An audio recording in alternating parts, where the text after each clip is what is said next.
이 동영상은 슈레딩거 포화송 방정식에 대한 두 번째 동영상입니다. 이 두 번째 동영상에서는 첫 번째 동영상에서 구한 슈레딩거 방정식의 해를 바탕으로 전자농도를 구하는 방법에 대해서 다루어 보도록 하겠습니다.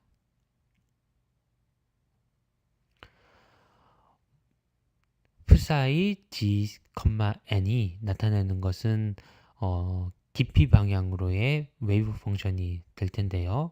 지금까지 우리는 이것의 정규화에 대해서 생각을 하지 않았습니다. 물론 정규화 조건은 알고 있었죠. 도메인인 0에서부터 LG까지 절대값을 취한 웨이브 펑션을 제곱하여 적분을 했을 때 이 값이 1이 되도록 되어 있습니다. 그런데 이것을 이산화된 버전으로 만들게 되면 어떻게 될까요? 여기서 적분해서 나타나는 저 dg에 해당하는 값은 델타 g의 값으로 바뀌게 될 것이고, 웨이브 펑션의 절대값의 제곱은 각각의 노드에서의 값으로 바뀌게 될 것입니다. 그렇기 때문에 두 번째 식과 같이 이산화된 형태를 손쉽게 구할 수가 있게 되고요. 각각의 그 아이겐솔버에서부터 나오는 값은 초기에 이 식에 대입을 해보면 물론 1이 아닌 어떤 값이 나올 가능성이 높습니다. 그러면 어떻게 해야 될까요?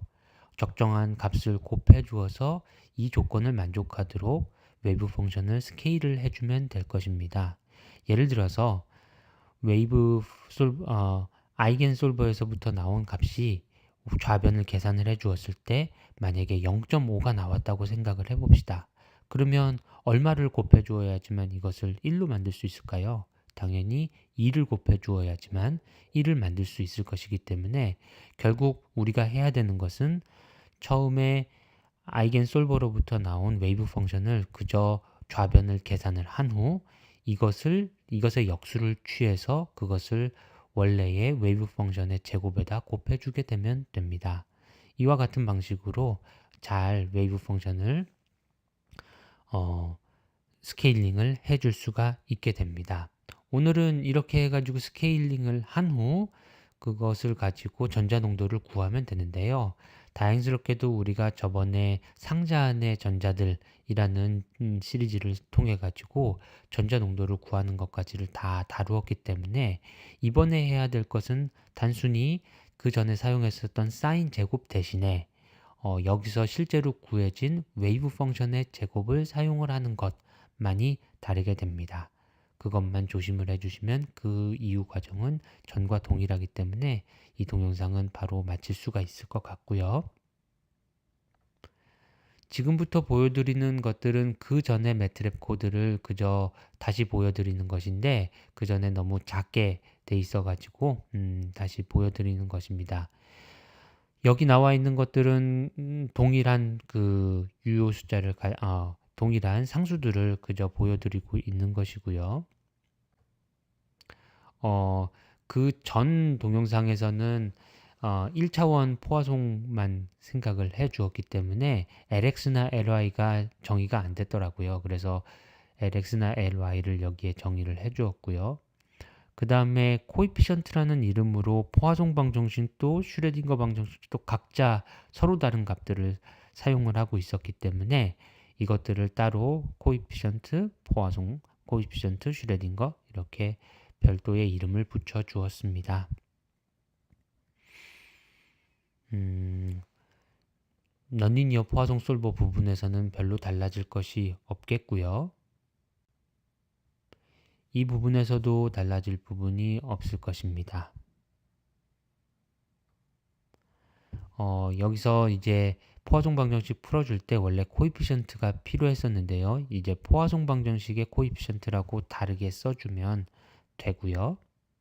여기까지 하게 되면 우리는 포화송 방정식의 솔루션인 파이 값을 구하게 됩니다. 그러면 여기서부터 슈레딩거 솔버를 들어가게 되는데요. 이 부분도 저번에 다루었던 부분과 동일하게 됩니다. 이렇게 동일한 슈레딩거 솔버를 가지고 해석을 해주면 그러면 아이겐 벡터와 아이겐 밸류가 스케일이 되지 않은 스케일된 형태로 나타나게 됐는데 이것을 원래의 물리적인 값으로 변환해 주는 과정이 두 번째 줄에 나와 있고요. 그래서 이것을 스케일드 이지라고 제가 부르도록 하겠습니다.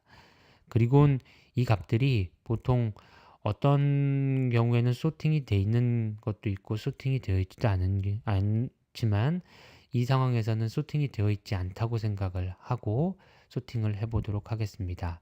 어떤 벡터가 나오게 되는데요. scaled easy는 그걸 sort라고 해서 이 매트랩에서 함수에 넣어주게 되면 오름차순으로 계산을 해주면서 첫 번째 아웃풋은 그렇게 해서 소팅이 된 벡터가 나오게 되고요. 값들의 벡터가 나오게 되고요.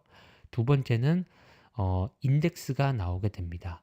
원래 벡터에다 이 인덱스를 가지고 인덱싱을 해주게 되면 소팅된 벡터가 나오게 되는 것이고요. 그것을 사용을 해서 한번 보도록 하겠습니다.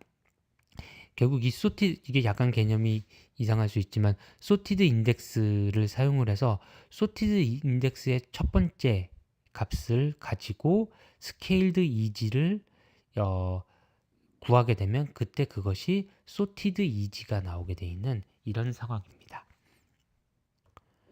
자, 그래서 전자 농도를 구하는 부분인데요. 여기서는 서브밴드의 숫자를 10개를 생각을 해주었고요. 그래서 n이 1에서부터 서브밴드의 숫자인 10개까지 돌면서 그 다음에 이지를 취해주는데 소팅이 된 이지의 아래에서 오름차순으로 정렬이 되었기 때문에 첫 번째에서부터 10번째까지 취해주게 됩니다.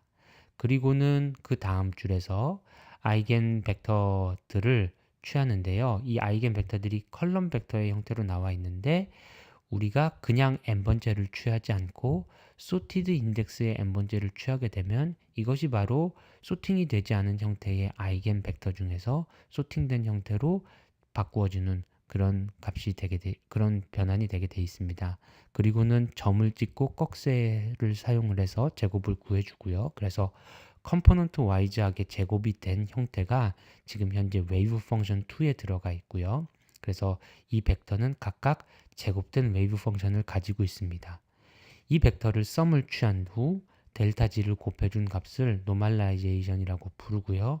이 값이 1이 돼야 되는데 1이 아닐 경우에 예를 들어서 0.5일 경우에는 우리가 2배를 곱해주어야 된다고 했죠. 그걸 사용을 해서 웨이브 펑션 2라는 제곱된 웨이브 펑션을 이 노멀라이제이션 값으로 나누어 주게 되면 그러면 이제 적합한 그 값을 가지고 있는 제곱된 웨이브 펑션이 나오게 돼 있습니다. 이걸 사용을 해서 서브밴드에 있는 전자 숫자를 구하고 그리고 그 구해진 서브밴드에서 구해진 전자 숫자를 각각의 D 포인트에 배분을 해주는 것이 바로 웨이브 펑션 2를 사용을 해서 수행이 되게 됩니다. 가장 마지막 줄에 있죠. 이때 조심하셔야 될 거는 그 전 코드에서는 사인 제곱 함수를 가정을 해 주었기 때문에 그 앞에 붙는 숫자가 2를 lx, ly, lg로 나누어 준 그런 숫자가 들어갔는데요.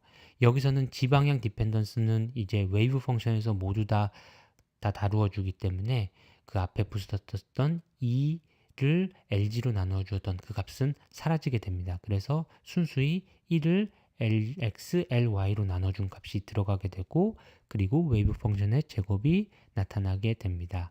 이런 방식으로 구해보시면 전자 농도가 그 전 동영상, 그러니까 상자 안의 전자들 시리즈의 가장 마지막에서 봤던 전자의 농도보다 훨씬 작은 것을 아실 수가 있을 것이고요.